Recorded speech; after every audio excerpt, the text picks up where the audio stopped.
Hello and welcome to the Climb Side podcast. My name is Allen and I'm joined by my friends Leo and my friend Mark. If you'd like to introduce yourselves. Hello. Well, today is part of Clyde Crime. This is not actually one of our main podcasts, but this is like a wee kind of indie college year podcast. So, yeah, Leo will tell us more. Aye, we're going to be talking about the North Sentinel Island. If you caught our last episode, we talked a little bit about them in the Michael Rockefeller disappearance case. So we're going to just look at the North Sentinel Island on their own, talk a bit about the interest behind that, and a bunch of things that have happened. So it is still talking about crime. Yeah, so the North Sentinel Island is a part of the Andamanese Islands in the Bay of Bengal, which is off the coast of India.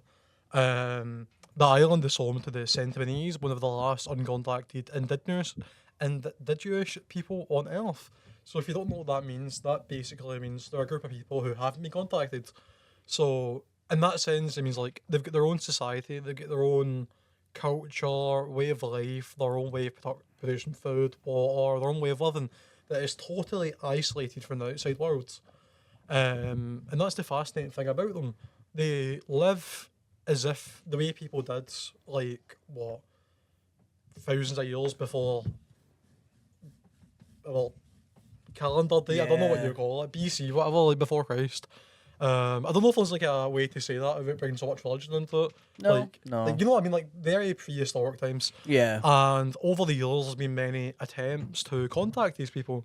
Some friendly, some not so friendly, as we'll get into.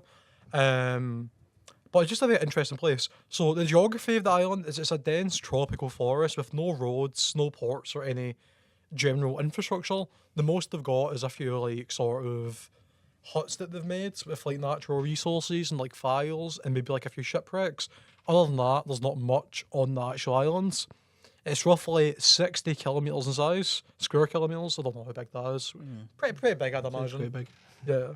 And and surroundingly, it gets protected by the Indian government, who basically forbid people from going onto it for their own safety and so that they don't get shot. Because as we'll learn, the Sentinelese are not very friendly people, and arguably, understandably so. So the group obviously descends from some of the earliest human migrants out of Africa. So obviously, tens of thousands of years ago, humanity sort of began in Africa, I believe. Yeah. And then people started to migrate outwards. People went to Europe, North America, Asia, etc., etc. So apparently, these people are from the first group of people that left Africa. But instead of migrating further and developing, they just stayed on this island for tens of thousands of years until today. But they still live the same way as they did back then. Very little is known about their language, religion, or social structure, although it's more than likely similar to the Andamanese, which is another group of people who they lived on nearby islands. But in the 1990s, they basically voluntarily came out saying they wanted to speak with people and be open, and you know what I mean. And sadly, around 80% of them got wiped out by disease, and that was more likely because they're not immune to like very common diseases and things that maybe we are, that we've gained from like genetics and whatnot. So, what do you think about that way of life, Mark? Do you think you could live that way? What do you think? What's your thoughts? Well, my thoughts right away, Alan, is you're sort of describing to me this big island, and you know, it's 60, as I think you were rightly so saying, Alan, it was like 60 kilometres, so that's quite big.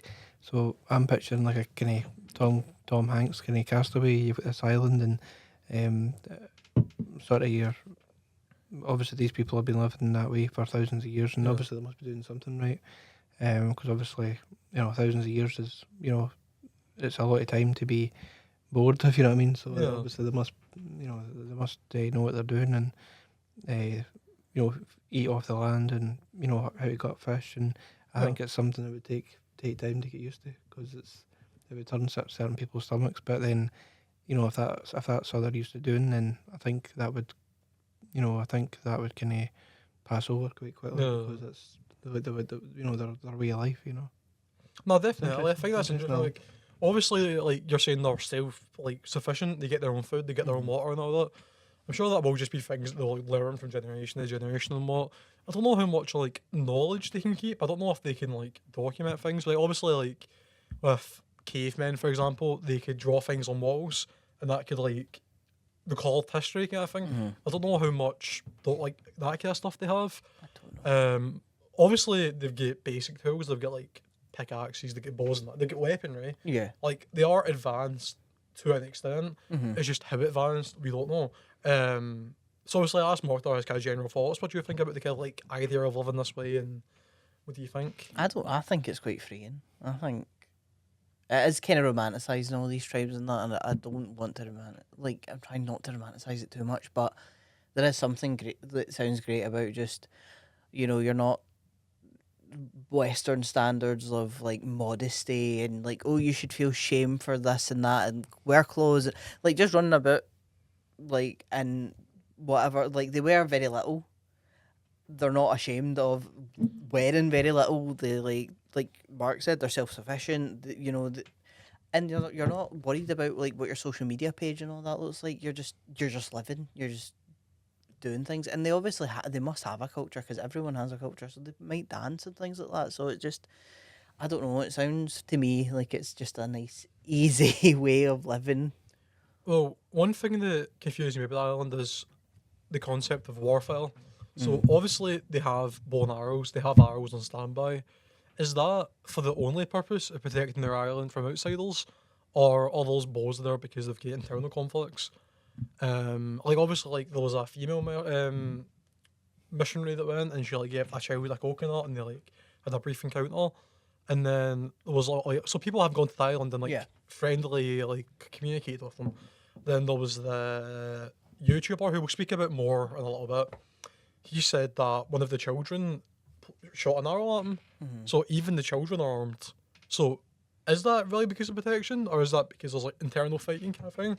What do you think could be going on there? I think it is protection. Like, I think initially maybe the bows and arrows were for hunting, and then Hunting, that's an argument I didn't think of. and then eventually, obviously, when all these people kept trying to come onto their island and colonising or just even researching them, and they were like, nah. So I think that's when it became we need this for protection as well as hunting. Yeah. Talking about like colonies and stuff. So obviously the British took over most of the world. Yep. They had a go at the North Sentinel Island. There was a British colonial ship in 1867 called the Nenem. You can probably pronounce that. Leo, is like in that. I would say it's the Nenev. The Nenev. We'll go with the Nenev. Yeah. So that was a ship that crashed in 1867 near the island. The survivors on the ship were reportedly encountered with armed, dangerous Sentinelese warriors who shot bows and arrows at the ship. This caused a big standoff, as there was a pill of water in between and the waves were very rough. So the North Sentinel couldn't really do anything except for shoot arrows across. And obviously the British had like muskets and guns and what. So they managed to hold them off until a rescue ship came and basically got them out. But this obviously means that there's now a shipwreck on the island above water that the North Sentinelese eventually got to and stripped it of all the material they can, which some people theorise could have introduced them to the Stone Age or the Iron Age if they hadn't already found iron on their own. Because obviously there'd be iron on the ship that they could take. But even if they did take it, would they know what to do with it? So then there was also Macrecies Vidal Boltman. I would apologise for mispronouncing his name, as I more than likely have, but as we'll get into, he wasn't a very good person, so never mind. I'm not going to apologise. He basically took an interest in the islands, like the North Sentinel Islands, and also the Andamanese, because this was before they came out. And he famously kidnapped several Sentinelese people, including elderly people and children. The elderly people basically died straight away. The adults died as well that they kidnapped. But the children survived, they got taken to a city, tests were done on them, and then they were returned to the island. But those children are probably traumatised. Can you imagine living your life in total seclusion and then being dragged away to a place that's got cities and cars? Even if it was in the 1800s, early 1800s, there's still cars, big buildings, cities. Skyscrapers were not really around, but they were getting there. Like cities were becoming what they are today. Yeah. And that would have been traumatic for that young children being dragged there. And then we don't know if they died when they got returned to the island. They could have spread disease to other people. we don't know what happened. We don't know Um, what they said about like white men as well. Like, Yeah. you know, doing all these things, which, you know, it gets passed down from generation to generation, stories and all that. Well, this might explain the hostility. But obviously, we know what happened in the 90s when the Animanese got wiped out with disease. Yep. So, I'll ask you both again. We'll start with you, Mark. Sure. Do you think it's morally correct to interact with the people? So, do you think it's a good thing for like a British person to try and contact the island, even if his intentions are purely to help him or help the people? Well, do you think it's a good thing? Do you think it's a bad thing? Do you think they should be left alone? What do you think? I'm open to both really. I'm always up for like, obviously this is not like personally towards me, but for like a British guy or British woman to go over there and see how they live, and you know, obviously it would give them a chance to like, you know, like ask each other questions like, how do you live? You know, would you like to come over to the city? And 9 times out of 10 they would say yes. 9 times out of 10 they'd maybe say no. Because I'm not used to living like that. I mean, they wouldn't really know. And again, going back to the castaway thing, you know, when Tom Hanks was on the island for 4 years, and then he came back, and then when all these people had put out all this food, because he obviously had to go away and, you know, muck out his own food. So when he looked at all that, he was just like, and obviously by that time he shaved, you know, he got clean shaven and all that, and like, you know, clean clothes on and all that, so it was like a different way of life altogether. And even small things like just putting the lights on, because obviously you never had that on the island, so it's all these, so it can be a bit of a kind of culture shock for a lot of people. But yeah, if putting, you know, those shoes onto my feet, like if I was them, I'd like to, you know, it's always good to experience a new culture and a new way of doing things, and Obviously, a way of so life, much really. though. Like, Aye. see if you take out a guy from like the Sentinel Island, it's such a big shock because obviously they just live in like a camp essentially. And they go to a place with like towels and all that. like It New can be York, very for example. dramatic, couldn't it? And that, but like, I get what you mean. So what you're saying is pretty much like they've got their own way of life and all that, and they might enjoy seeing someone else, but obviously they don't even have a concept of what's out there. They've got they don't have the internet, they don't have books, they don't have photographs, they don't have Facebook. exactly. They don't have Facebook. The guy just Google to see what's going on in the world. Aye. They've got no idea about anything. So obviously, if you were just say to them, "Try to come to the city," they'll be like, "What the hell are we talking about? Like, Aye. there was a city, you know." And then if you take them, they'll probably be like even more shocked. They're like, "Why is there's so many people?" And like the people they call. It's like, have you ever seen the episode of Still Game where it was the guy, the hermit, and he stayed in the house in the 60s, and then they took him out, and he was just like, "What the hell's happened?" It's just so overwhelming.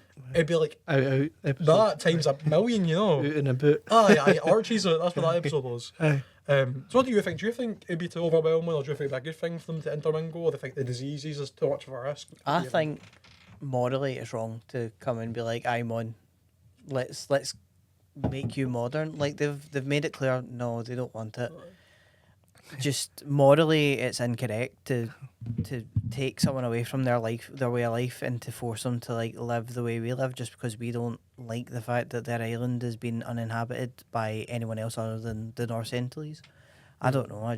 I think it's selfish on us to always keep being so forceful with them, and like, I mean, they shoot at helicopters and boats and things. Like, there's a reason there's a 3-mile like exclusion zone around the island. Like, What about the missionaries who just give them food and that during that stuff? see, like, I'm going to speak as an ex Catholic. I went to a church that had done a lot of missionary stuff, and they made it sound like you're going to make all these people that like this amazing, like you're like, people are going to be so thankful that you've introduced them to Jesus, and that. No, that's really like most missionaries fail at what they're actually trying to do.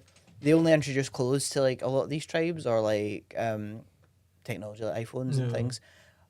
Most of the time, they don't care about Jesus and God. They're just like, oh, cheers for us, cool stuff that you've given us. Now, off you go. Yeah. Bye. And do they get some assistance? I'm pretty sure the Indian government is essentially taking responsibility over them. Yep. For example, during the 2012 tsunami or whatever, where like devastated India, they basically sent a helicopter over the island to check on the people, and whenever the helicopter went, they basically just shot arrows up at them. Yeah. So they're probably fine. And obviously they've been sighting since. But we don't have too long left in the podcast, so I think we should now go on to the modern things that's happened. Like in 2008, there was 2 Indian fishermen who had a bit of a drink, had a bit of a sleep on the boat, and the boat drifted to the island. Sadly, they were shot with arrows and killed. There was also the YouTuber John Allen Chau, which is relevant to what you were just talking about, because he was a missionary. Christian missionary. He wasn't really a YouTuber. He made YouTube videos to get sponsors to Go on the trips and that. to go on this big trip. He had I think he had a messiah complex. Like a lot of these like missionary training schools said that he didn't, and they screened for it very well. No, they don't. He had a messiah complex because like when he was making his plan and his diary, if you go watch The Mission on Disney Plus, it's a great documentary.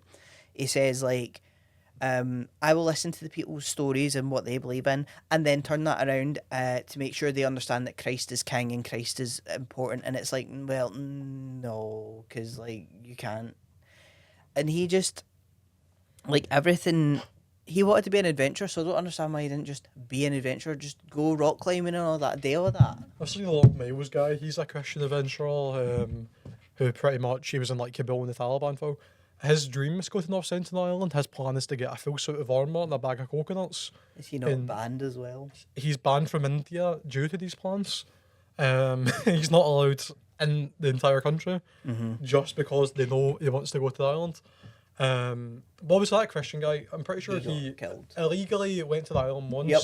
He gets shot in the heart with an arrow, but a Bible blocked it. Yeah. He then returned to his hotel and thought he should go back the next day. But then sadly, he was shot and killed. Do you want to know something? One of the nights they were like scouting out the island, some navy boats came along with the lights on, and the fishermen that were taking him there, they managed to steer the boat just like inches away from where that light would have caught their boat. See if that guy did not, the guy steering the boat did not react the way he did so quickly. Would have been alerted. He would have been caught and arrested and sent back to America. And I think that would have been the best case scenario for his family, because his dad is now, you know, well, I don't know if his dad's still alive, but his dad Missing a son. Yeah, his dad's missing a son.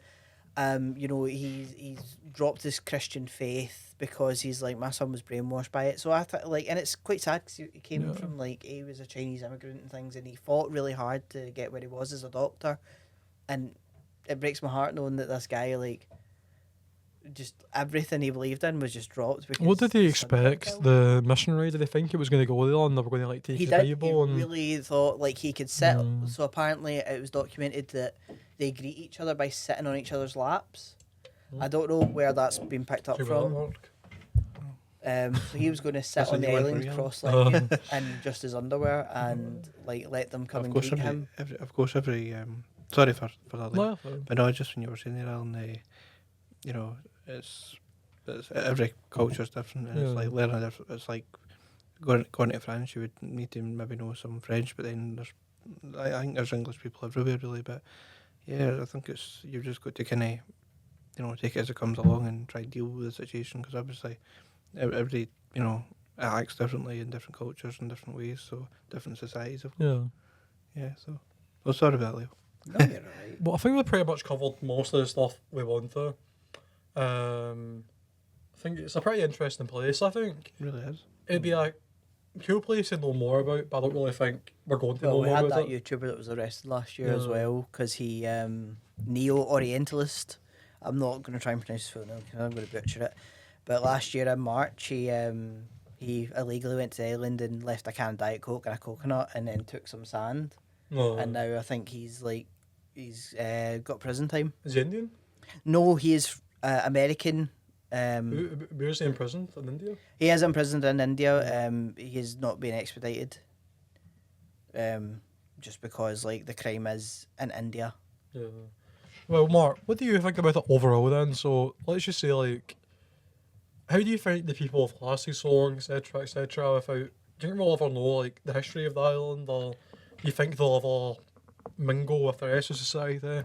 And if you do you think it would be, like, overall good for them, etc., etc.? Like, I know I kind of asked you a similar question before, but I don't know all the details and that, you know, about, like, the Christian guy visiting.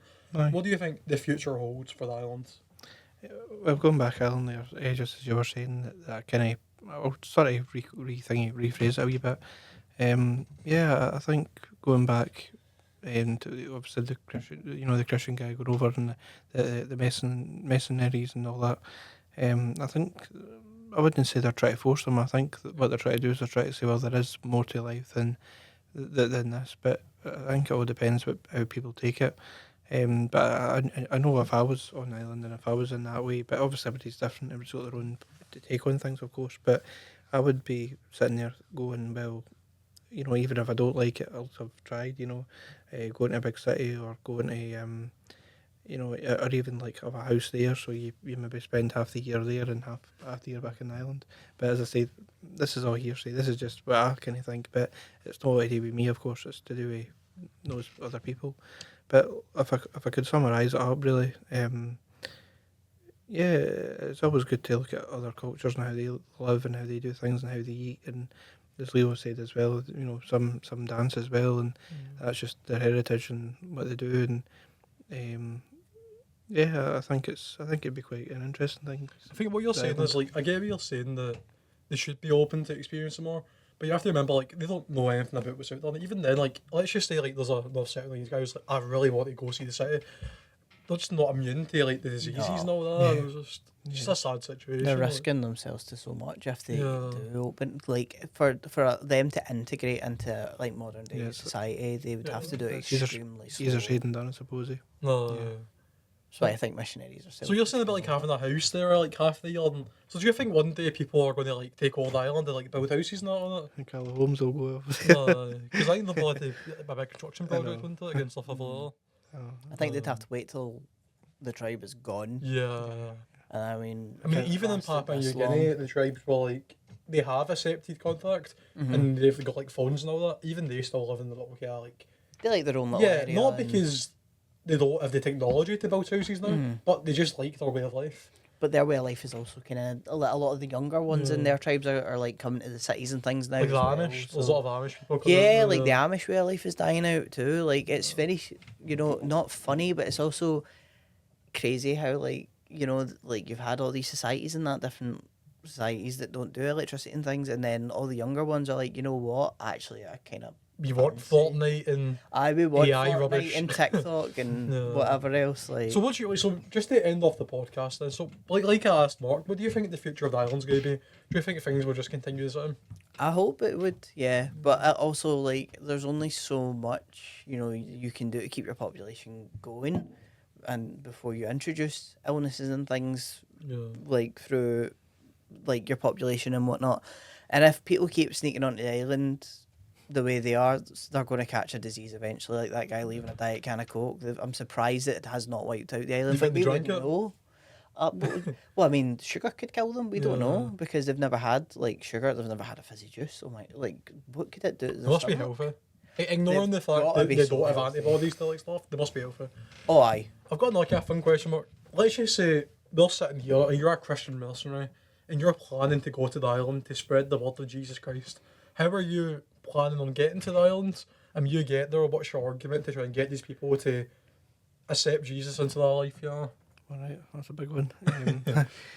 Well, I need to figure out first and foremost where the island sits, and then I would try and get probably different modes of transport to get there. It'd probably be a train, maybe a taxi, maybe even a boat to get across, and eventually get across. And then obviously they'll just invite me into their surroundings. They'll need obviously probably ask me for various documentation, like my passport, this and that, the next thing, and so it'll probably be easier said than done. But I think getting by all that, I think what I would do is I would try and just get